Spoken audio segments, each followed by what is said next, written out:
కాంగ్రెస్ అధికార ప్రతినిధులకు ఇన్ఛార్జ్ దీపాదాస్ మున్షి కీలక సూచనలు జారీ చేశారు. మరో 3 నెలలు అత్యంత జాగ్రత్తగా వ్యవహరించాలని సూచించారు. కష్టపడితే మెజారిటీ స్థానాలు గెలవొచ్చని చెప్పారు. ఇటు మునుగోడులో పర్యటించిన రాజగోపాల్ పలు అభివృద్ది పనులకు శ్రీకారం చుట్టారు. నిరుద్యోగులకు ఉద్యోగాలిచ్చే బాధ్యత కాంగ్రెస్ ప్రభుత్వానిదేనన్నారు జీవన్ రెడ్డి.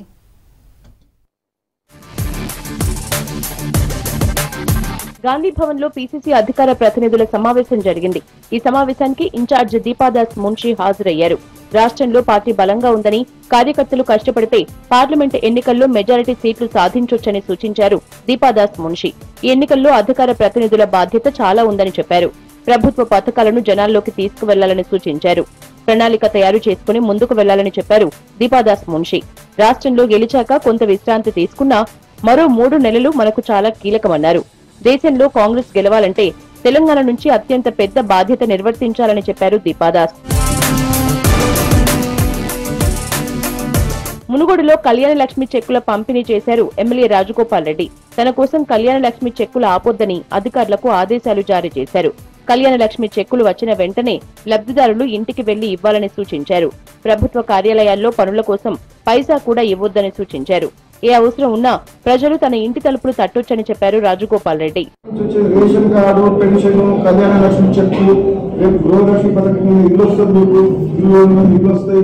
ఇంకా మనం ఏం చెప్పిన స్కూల్ మన ప్రజాపాలన చెప్పాయి అవన్నీ ఒక్కొక్కటి కొంచెం లేవైనా అన్ని వస్తాయి. నిరుద్యోగులకు ఉద్యోగాల భర్తీలో బీఆర్ఎస్ విఫలమైందన్నారు కాంగ్రెస్ ఎమ్మెల్సీ జీవన్ రెడ్డి.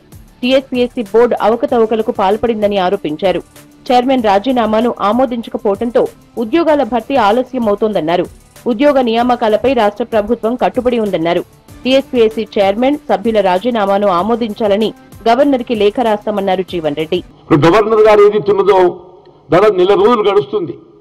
ఈ పబ్లిక్ సర్వీస్ కమిషన్ చైర్మన్ గారే కానీ ఇతర సభ్యుల రాజీనామాలకు సంబంధించినటువంటి ఒక ఆమోదానికి సంబంధించిన నిర్ణయం తీసుకోవడం జాప్యం కావడంతో నిరుద్యోగ యువతలో ఏదైతే ఒక విధమైనటువంటి ఆందోళన కలుగుతుంది.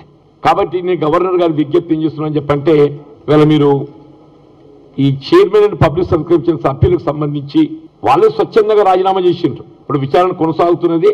ఆ విచారణ పూర్తి చేయబడ్డ తదుపరి ఏ విధమైన చర్యలు తీసుకోవటం అనేది ఆ నివేదికకు అనుగుణంగా చర్యలు ఉంటాయి. అసంఘటిత కార్మికుల సమస్యల్ని సీఎం దృష్టికి తీసుకువెళ్లామన్నారు మాజీ ఎమ్మెల్సీ రాములు నాయక్. 1,20,00,000 అసంఘటిత కార్మికుల కనీస వేతనాల సమస్యను పరిష్కరించాలని డిమాండ్ చేశారు. సీఎం రేవంత్ రెడ్డి సానుకూలంగా స్పందించారని చెప్పారు రాములు నాయక్. 12 సంవత్సరాలైన మాజీ ముఖ్యమంత్రి గారు కార్మికుల గురించి, కనీస వేతనాల గురించి మాట్లాడని పాపాన పోలే. 1,20,00,000 మంది తరపున, అసంఘటిత కార్మికుల తరపున ఇవాళ ముఖ్యమంత్రి గారికి మెమోరాండం ఇవ్వడం జరిగింది. 12 సంవత్సరాలైంది జీవో ఇచ్చి, ఇంతవరకు ఇది కాలే. కంపెనీలో పనిచేసే కార్మికులు అన్ని రంగాలలో 120 రంగాలలో కనీస వేతనాలు లేక, జీతాలు సరిగ్గా లేక 12-13 వేల రూపాయలతోటి అసంఘటిత కార్మికులు జీవితాలు గడుపుతున్నారు. పార్లమెంట్ ఎన్నికలు దగ్గర పడుతుండటంతో క్యాడర్ ను మళ్లీ సమాయత్తం చేస్తోంది కాంగ్రెస్ పార్టీ. ఇప్పటికే క్షేత్రస్థాయిలో పార్టీ నేతలను అలర్ట్ చేసింది. ఫిబ్రవరిలో నోటిఫికేషన్ రానుండటంతో గ్రామ స్థాయి నుంచి కమిటీలను అలర్ట్ చేసింది.